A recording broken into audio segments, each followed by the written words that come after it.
Hello and welcome to the Online Warriors podcast. Today, your host is Techtic. Well, not your host. We're all your host, but your MC, the guy leading the show is Techtic. And I'm not alone here. I am, of course, joined by the radiant Nerdbomber. Hello, everybody. I feel like ready to take on the world after that introduction. Radiant. Wow. So we can't get right into it like we never do, because we always got to open with the pleasantries. And generally, it's sort of a weird fact. And last week, Illegal was really hung up on sanitary products / t-shirts. The last couple weeks, you guys have been really hung up on deodorant. It's a big thing around here lately. Well, last week it was not so much the deodorant, but the recycling. Well, not recycling, but the tossing of his t-shirts to start anew of fresh whites. Now, in the same vein, I'd like to ask you a question. Okay. What's your sock situation? How do you walk? And can you find yourself without holes in your heels? So first of all, I walk one foot in front of the other. I think most people do who walk. You know, I learned that from Jack Frost, the Christmas movie. You just put one foot in front of the other and something. That's how you get. And soon you'll be walking across the floor. Yeah. No, I don't really get holes in my socks that often. I've had socks that I've owned since I was in high school that, they stretch out a little bit, but they don't get holes. So I've owned, some of my pairs of socks have been the same for quite a long time. That's wild to me. That's wild to me. And what is crazy is that I am whenever you go to those Dr. Scholl's machines that tell you what your balance is so that you can get like the foot insert, and we're not sponsored by Dr. Scholl's or anything like that, but every time I do one of those like balance machines that tell you where your center of gravity is, I always put most of my weight on my heels. So it is very strange that I don't have holes in my heels. I can't explain it. I don't know.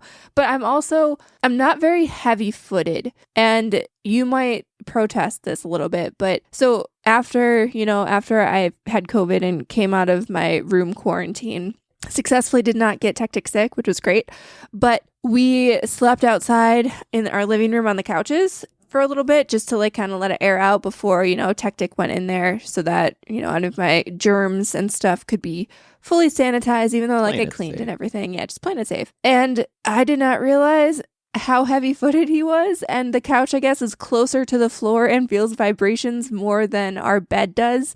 And man, when this guy gets up in the middle of the night, he is stomping through the house to go to the bathroom. Yeah. And I don't think I walk like that, so I think that might be a difference between us. I have yet to find, and listeners, if you find a brand that is resistant to holes, please let me know. I've yet to find a superior brand that can really handle my feet. It's wild to me. But there is one benefit. My dog hates getting his nails clipped, so to kind of distract him while we're clipping his nails, I'll put a handful of dog food in like a sock puppet, we'll call it, to protect my hand, because he's scratching, he's nibbling, he's going for it, and that's where my holy socks end up going. So they don't go to waste, but man, do I burn through socks. So guys, if you find anything that is more resistant to anything, please let me know. I will say my favorite brand of socks so far, and I do buy new socks on the regular because you know how like the washing machine is just a black hole for socks, and randomly you'll just end up with a bunch of like single socks. And I went through a phase where I had like colored socks, like they had fancy patterns, they were like pink and orange and random fun colors with patterns on the top. And my problem is that I have kind of gotten to a point where I've lost like single socks, and you can't really wear them together unless you're home, because if you're out in public, like they show just enough, you'd have a green sock and a pink sock, and people are like, what are you doing? So I have bought new socks, and lately I've tried, I think I had Puma, New Balance, and Hanes, and I did not even realize New Balance made socks, but they do.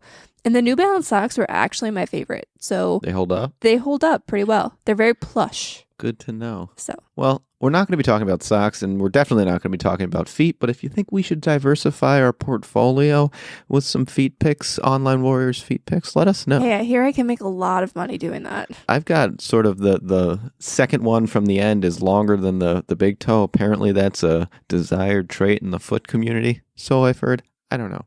But anyway, I digress. We're not going to be talking about feet. We are going to be talking about some movie and video game topics. We're going to be talking about something with turtles, I'm not going to say what kind of turtles. Maybe they're adolescent. Maybe they're teenagers. Who knows? Sea turtles. We're going to be talking about something with the Lord of the Rings, and we're going to be talking about some robotic patrolmen. So, to kick it all off, I think we should go into Lord of the Rings Gollum trailer. So we just got a new Lord of the Rings Gollum trailer, and it shows us a little bit more in depth of the trials and tribulations that Gollum goes through. And this is, again, taking place before the events that occurred in Lord of the Rings. And I gotta say, something is just terribly off with the animation in this. The story is starting to captivate me. I will be honest, but the way everything looks, it just looks ever so slightly uncanny valley, and it bothers me. It's partly that. It's partly that I think the graphics feel really outdated, especially, we're in the generation of the PlayStation 5, Xbox Series X. Like, we're in a generation where graphics can be really good, and somehow it feels very reminiscent. And it's probably an exaggeration, but when I watched this trailer, I don't know if you played the Hobbit PlayStation 2 game. I think it was also on GameCube. But, it gives me vibes of that animation style, which feels very strange for a game coming out in 2023. I'm glad you said it, because I was just going to say it gives me hardcore PlayStation 3 vibes at best. And to tie it to a PlayStation 2 release, yeah, that's spot on. It bothers me. And I'm you guys know me. I gush over very little animation. Like, I can care less about the graphics. I love my side scrollers. I love my 2D platformers. Like, I usually don't care. But when it prides itself on these vast scenic views and all this other stuff, the graphics have to be good. And I know this is sort of a sidebar of what we saw in the trailer, but it just I had to say it. It bothers me. Someone has to pick on graphics since Illegal's not here. I mean, and I'm going to be that guy. I didn't think it's a choice, it could end up working very well, I guess. For me, coming off of, and I think I'm a little bit skewed because the last Lord of the Rings games that we got were very kind of photorealistic. I mean, you're talking about Shadow of Mordor, Shadow of War, and those were very graphically compelling games for the time that they came out. And I think even still now, they hold up very, very well.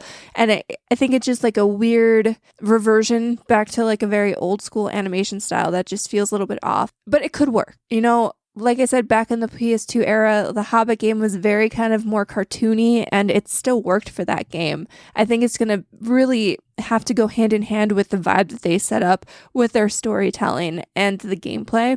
That said, one of the things that also is, and I'm not the biggest Lord of the Rings fan here, but one of the biggest things that I also wanted to note was that it didn't really seem like it was following traditional Lord of the Rings descriptions in terms of what people and places look like. Some of the costume choices on the characters felt a little bit more like Warcrafty or Dungeons and Dragony than Lord of the Rings, and maybe that's just me, but some of the costume choices just felt a little bit out there compared to, what we're used to seeing from Lord of the Rings. And even the descriptions, if you read any of Tolkien's actual the text, just feels off. And again, that's not saying that it's necessarily a bad thing. It's a different take on, a franchise and an IP that a lot of people know and love. And maybe a fresh new take is needed here. But I think it's probably going to I think it's going to draw some ire from hardcore fans of the franchise and the IP.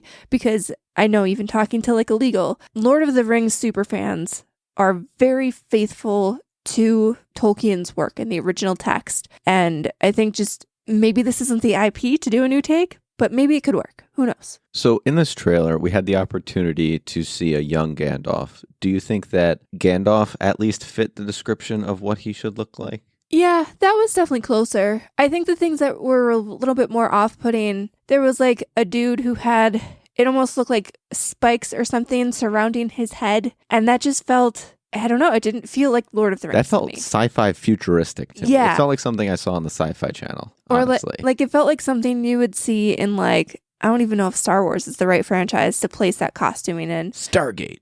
Yeah, something like Stargate. I don't know. It just felt a little bit weird. That said, I know a lot of people are already pooping on this game, and I do want to give it the benefit of the doubt still. Yeah, it's not necessarily what I think a lot of people would have expected, and I don't know if a lot of people even care about playing as Gollum, but I think if they do it right, I think it could be an interesting story. And if they do the stealth aspects of it right, I think a lot of people really love stealth games. I mean, I know I like stealth games. So it could be a good game. We might just be writing it off a little bit because it looks a little bit janky and unpolished, but who knows? The one thing that we do get a good look into is that we see sort of both sides that he's working with, both the young Gandalf and the Lord Sauron. Do you think that it's going to make you like empathize towards him being torn between two sides, or do you think it's just going to be something that's not even really addressable and it's just going to be like, wow, this is sort of a puzzle horror-ish game. I'm just going to burn through the puzzles because I slapped Lord of the Rings IP on that and have some semblance of a good time. Well, during the trailer, I noticed one of the things that they kind of harped on several times was, between good and evil and the gap between good and evil.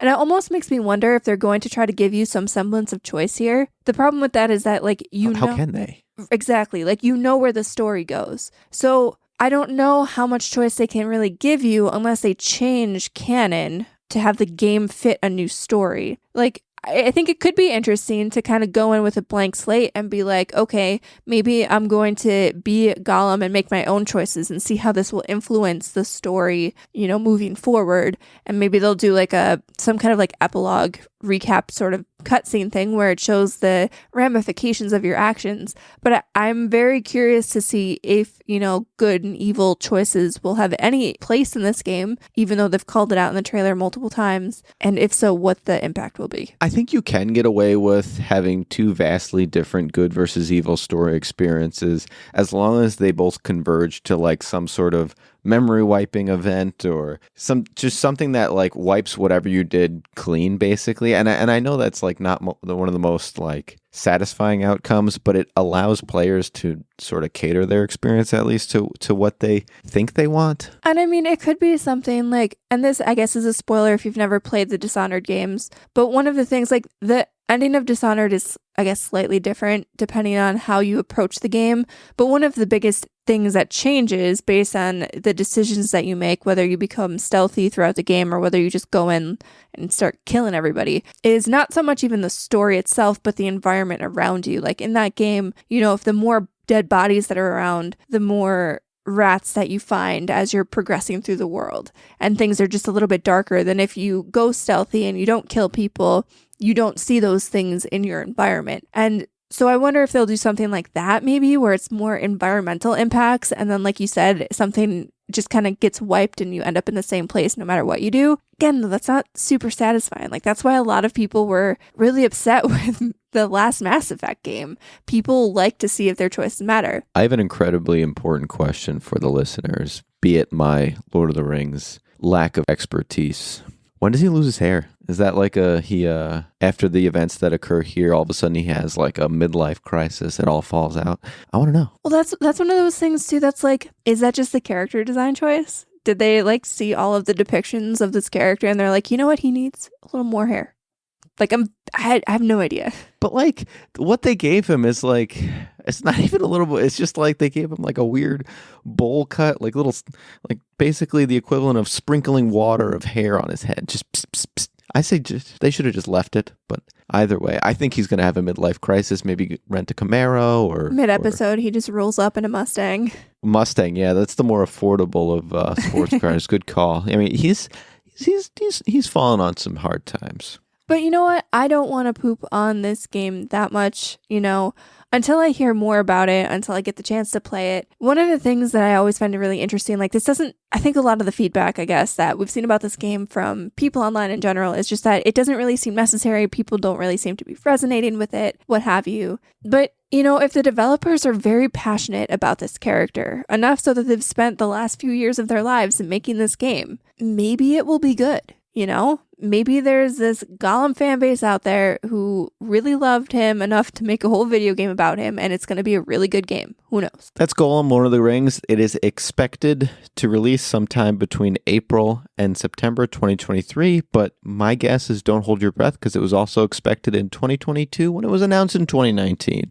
So frankly, who knows? Hopefully they're making good progress to finish it, and hopefully they can stick to those deadlines. That said, we're going to roll into something that is significantly much more near and dear to my heart, and that is you love them, they're teenage, and they're mutant, and they're Ninja Turtles. So we got to see a new Teenage Mutant Ninja Turtles movie trailer, and my gosh, my God, my golly, this thing looks fantastic. So this is being produced by Seth Rogen, Evan Goldberg, and James Reaver, with director Jeff Rowe, and this looks fantastic. What I absolutely loved about this trailer is it takes place and it has the Teenage Mutant Ninja Turtles as teenagers. I did notice, the voice actors all actually sounded young. Right. Every time that we've had a Teenage Mutant Ninja Turtles adaptation, whether it's the live action we're teenagers and we're gruff. Exactly. And I guess technically you could be 19 years old and have a deep voice and be a teenager still. But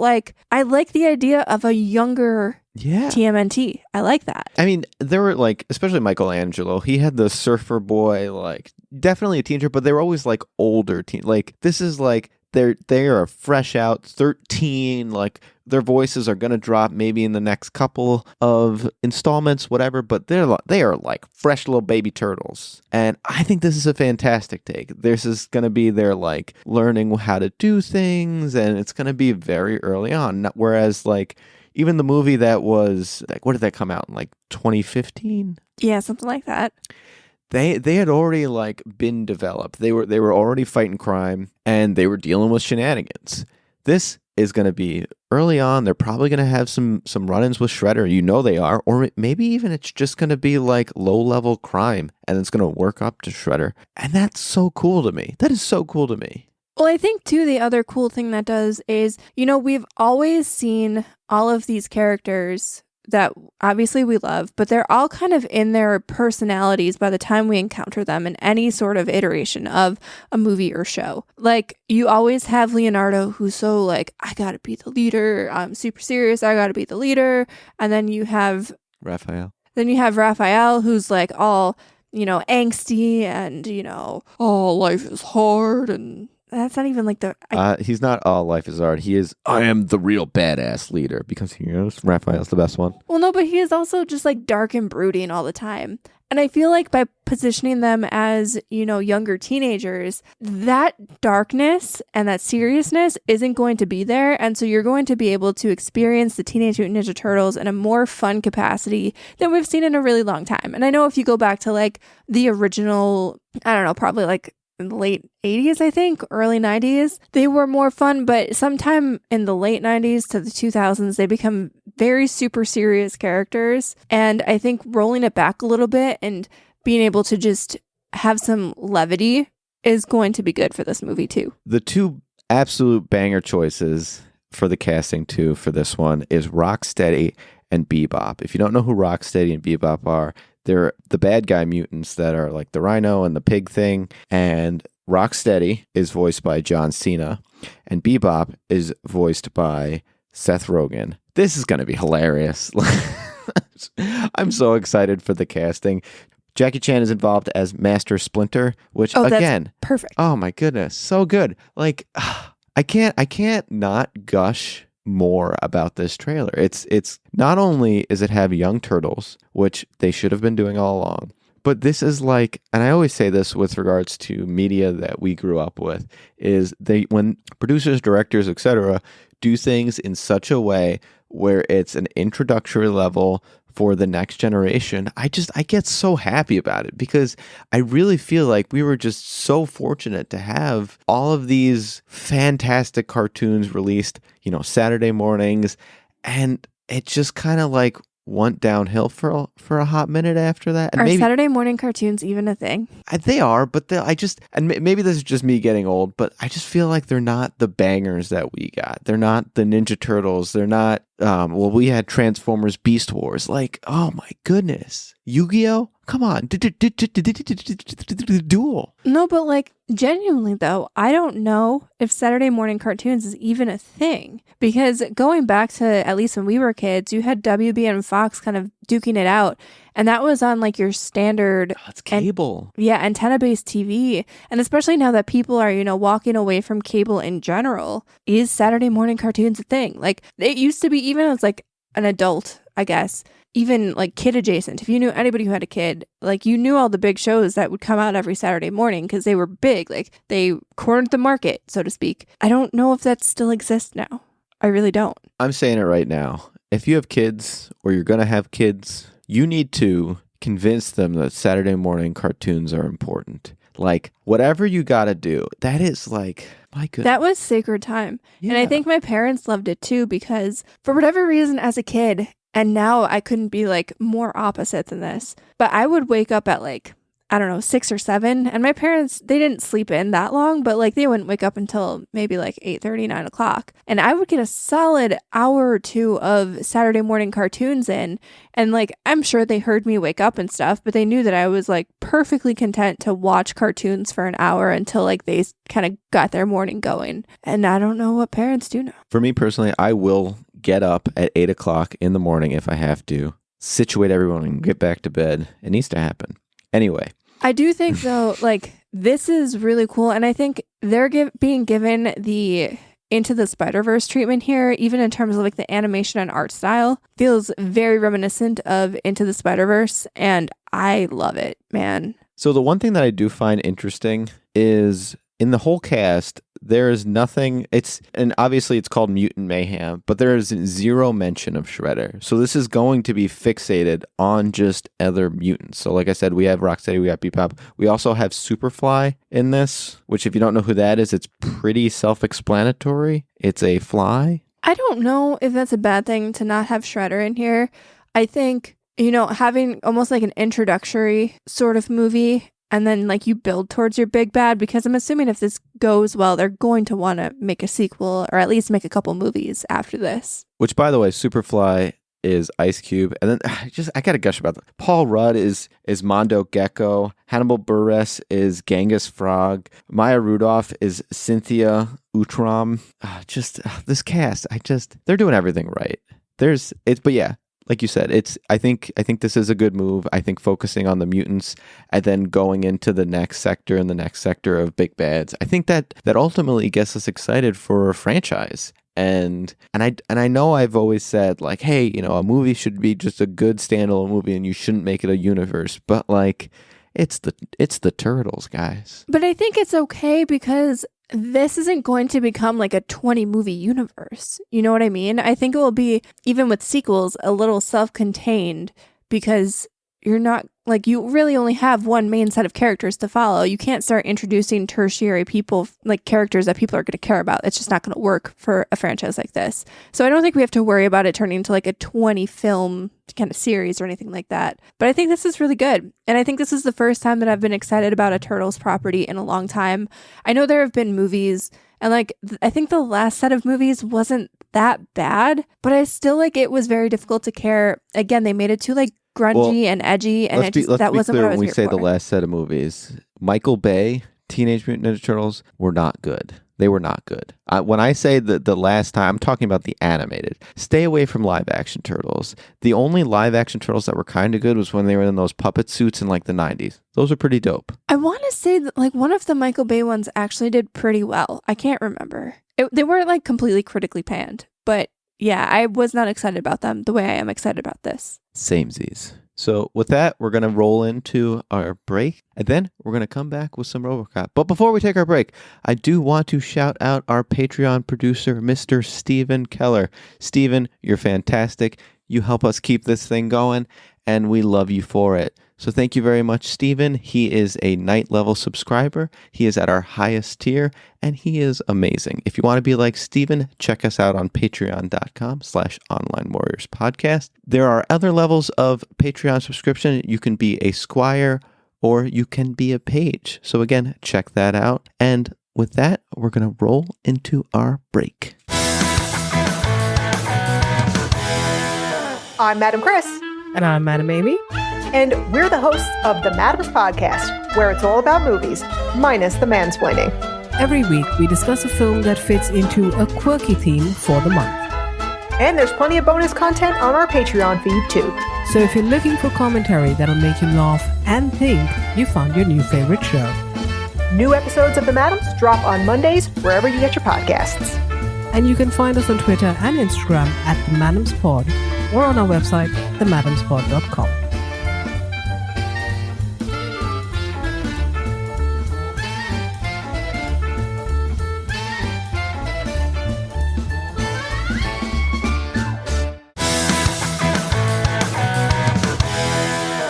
All right, we are back, and we're going to be talking about the new RoboCop gameplay trailer that just dropped.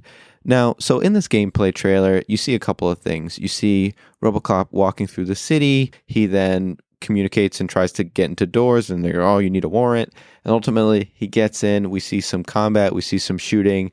We even see him ticket somebody that's parked poorly in front of a fire hydrant. So I thought that was kind of cool.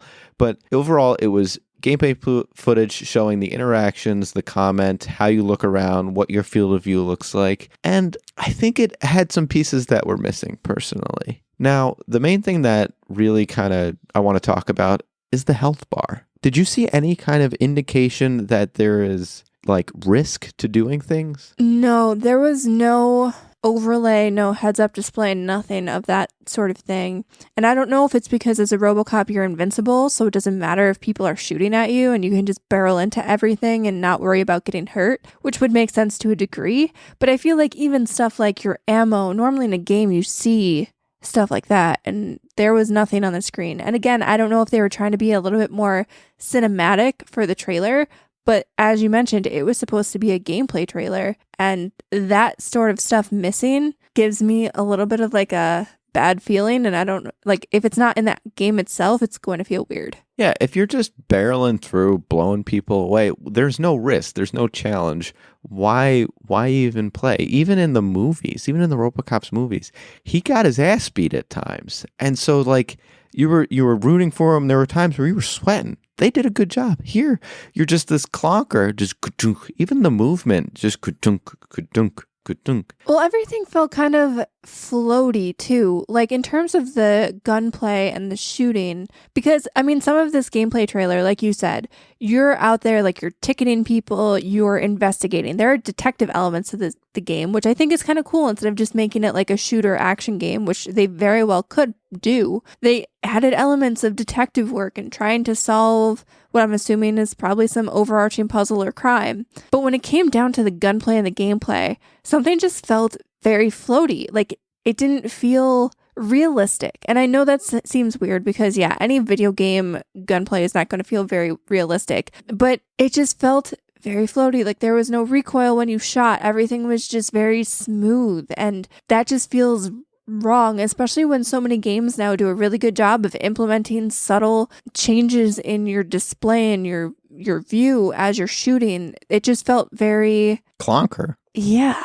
I don't know. It felt sterile, I think is the word that I'm looking for. Yeah, I think that's the perfect word. The other thing, though, and again, I don't want to seem like down, and I agree with you. The detective side of things is actually quite interesting. Even the ticketing, I thought that was a neat mechanic that lets you go beyond. I hope that there's the opportunity to answer lesser crimes like domestic violence, and I'm not saying that that's a lesser crime, but compared to there's a shootout, I hope you get to really address the full gambit of protecting and serving. I think that would be a neat mechanic, and I think it would be kind of cool. But if the gameplay and the story arc are surrounded by combat, this is absolutely a non-starter for me. It has to be focused on the detective work and going into this as an indestructible cop. Because then that works. Then that works with the combat. That works with the way you move, and it's just a small sidebar thing or whatever. It doesn't take away from anything else. I think overall, though, I'm not excited about this. I probably should be. Something about it feels just kind of janky in general. Just feels super janky. Even the voiceover work, and I don't think it's anything to the artists who did the voiceover work, but the script just felt very cheesy. And I know RoboCop was the movie came out back in a time when things were more cheesy, and that was fine. But they could have leaned into that. Right, this is a hardcore period piece game. It took place in the 80s. They could have really leaned into the 80s atmosphere and had things being kind of there's weird styles, but it's just dark and people in hoodies. Lean into it, and I think could have been so much better. And I mean, we don't know. It's not out yet. It's not coming out until September. But there's so many like low-hanging fruit opportunities that I think they could have had with this IP that just from what we've seen, they're not taking advantage of. You know what this kind of reminds me of? And even Gollum, too. You remember back in, again, this is going back to like the PlayStation 2 era, but remember in like that era and even like the Xbox 360 era. And during those generations, there were a lot of IP games that weren't very good, but that were just created because a movie came out and they knew it would sell a game. And like the game itself was usually pretty terrible. You know, the graphics weren't that great. The story was either a rehash directly of the movie or just like a very cheesy kind of spin-off of the movie. These two games that we've talked about today feel very reminiscent of that era. I struggle with it because like on one hand, I kind of miss those days. Like I always talk about how I miss like AA games, and those are borderline, sometimes not even AA games, but like there were a lot of them. They were usually cheap because they would go on sale once like the movie cycle was over. And I feel like we haven't gotten a lot of those lately. And these two feel very much like that, but I don't know if I love it anymore. If anything, it's been taboo to get those. I mean, one of the games that comes to mind when you mention that is when the first Hulk movie came out, there was a Hulk video game. And that just did absolutely terrible. And I mean, Iron Man's another one that came out. But ever since that whole era, Avengers, like, it's weird because some people were upset that it didn't look like the Avengers, but the other people were like, we shouldn't touch this with a 10-foot pole. And that, I think the confusion of it and coming out when it did ultimately is what tanked that game. But even that, you have to admit, looked better than what we saw out of these two IP games today. Well, and that's what I'm saying is, and maybe they were trying to like hold on to this IP till it's like far enough removed from RoboCop, but it's still like, and I don't think that they're basing this on the movie either. I think this is going to be like its own story beat, which is good. But again, there's that opportunity to just say, we need to make it this own thing. We need to just really lean in onto the IP. And as long as it's away from the movie, it could do good. And I just poor execution is really where I'm rambling to. I think more so it's just that we've gotten spoiled a little bit because even the quote unquote bad IP games are still pretty good if you go back to like 20 years ago and what the standard was then. And I think we've just gotten spoiled because, like I said, even the bad games are pretty decent now.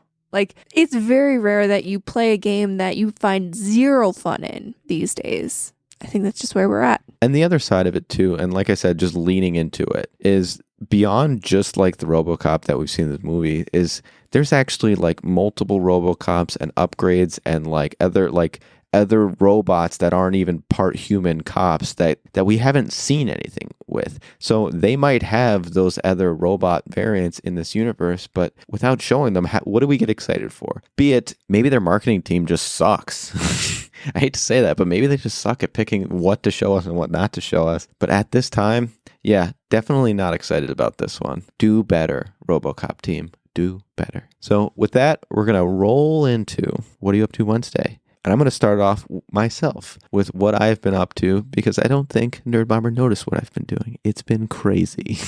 So one of the things that I wanted to mention that I had watched recently, and I'm glad I'm waiting until Illegal's not here because I don't want him to take over and gush about Nicolas Cage. I just want to gush about Nicolas Cage. And that is, we watched The Unbearable Weight of Massive Talent.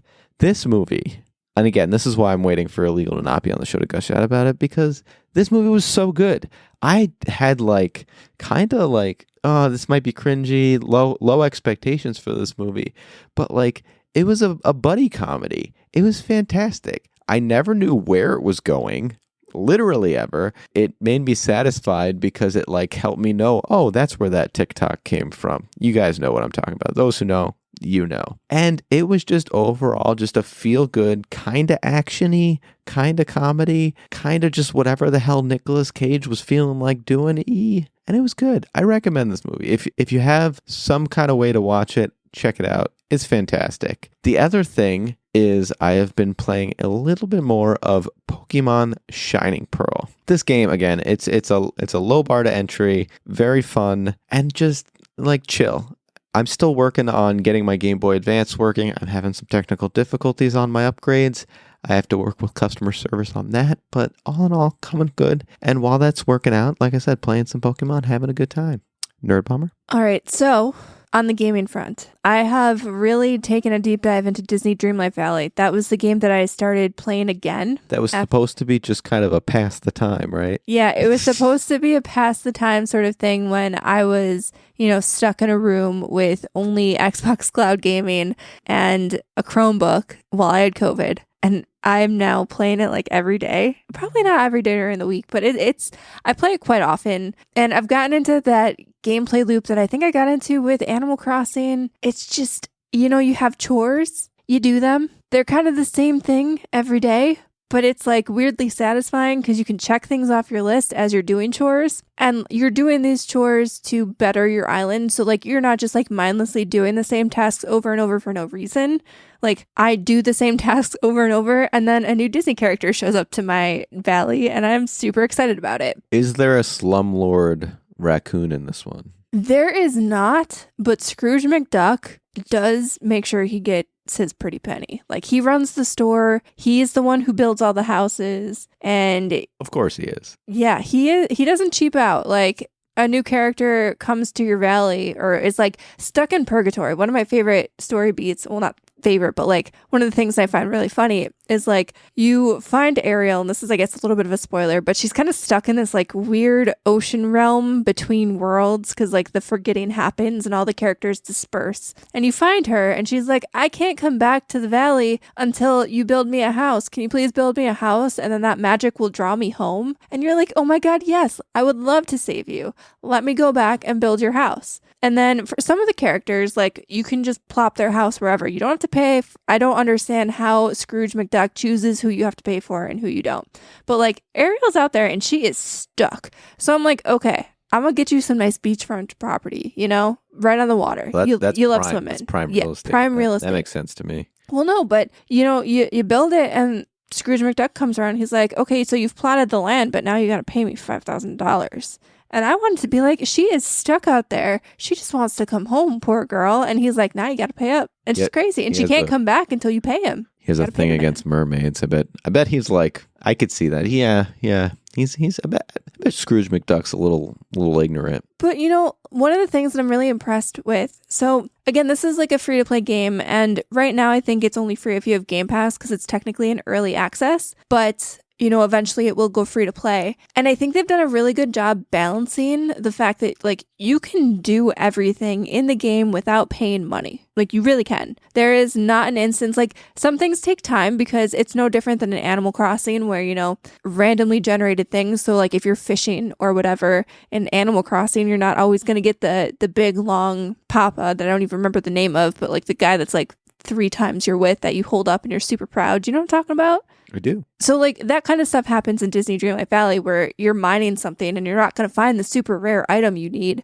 until you mine like 15 different places. But you never really feel like you need to pay to do anything. Like there's nothing that feels like blocked behind real money. And they've also added in the time since I've played it, I think when it first came out was maybe in the fall. Like they've added a lot of characters. There's a lot of biomes to unlock that didn't exist when the game first came out, and they're adding more. And the plan is to update and add more. And in that way, I almost feel like it can last longer than Animal Crossing because it's constantly being updated. And I know Animal Crossing added like DLC and stuff, but it wasn't like you could expand your island. You didn't really get like new missions or anything like that. It was just like new stuff to buy. Whereas at least in this game, like each character that you bring to your valley, there's friendship missions that are specific tasks that you can do for that character. And it just feels like it gives you a little bit more of a purpose. It's hilarious to me how into these games you have gotten. I hated them before. Well, yeah, when I brought up Animal Crossing, you got legitimately mad. Like, I don't know if legitimately mad, but you were just like, I want to buy this day one. And I was like, I don't know why. Stupid. Yeah, I was like, this looks dumb. Yeah, you look dumb. Now you know. Yeah, it's one of those things where it's very low impact, and cozy gaming is a big trend right now, and I get it. And I don't think I got it before when I was a kid, but I get it now. I have indie games to show you later. Just don't let me forget. Oh yeah, I know there's a bunch of stuff like Stardew Valley and all that kind of stuff that I could play. But this so far, I'm really digging it. And then in addition to that, we've watched a couple Netflix movies because we're back on the Netflix train. And we watched We Have a Ghost, which is the new movie with Anthony Mackie and David Harbour. This was good. It was good. I was a little worried it might be scary, but everything that I'd read about it said that it was going to be more of a comedy, and the trailer didn't make it look scary at all. David Harbour kind of plays more of a Casper the Friendly Ghost than a scary ghost sort of deal. And I think it was a good, family movie in that it was a very heartwarming tale. And when it boiled down to it, a lot of the movie focused on a teenager and his friend helping this ghost. So I think it had appeal for the whole family, and it was pretty heartwarming, I guess. My heart was warmed. I'd agree. Yeah. And then the other movie that we watched was Mila Kunis's Luckiest Girl Alive. I think that was what it was called. Yes. This was aggravating from a good, it invoked emotion.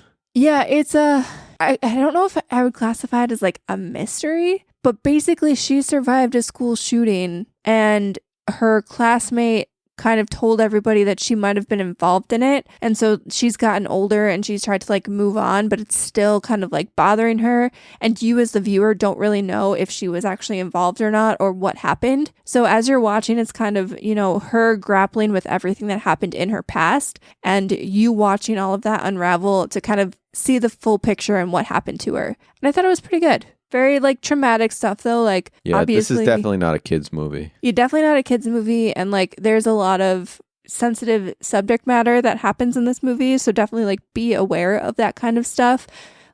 Make sure you read the warnings and stuff, I guess, before you go and watch it. But overall, usually with Netflix movies, I'm just kind of underwhelmed. But these two were pretty good. So check them out. So because we only got 2 guests on this episode, we're going to wrap it up early, and we're going to just close out the show. But before we do, I do want to say, make sure to buy yourself new socks. You should always treat yourself. Got to circle back from the beginning. That's important to me. And we would just want you to stay safe and keep on podcasting.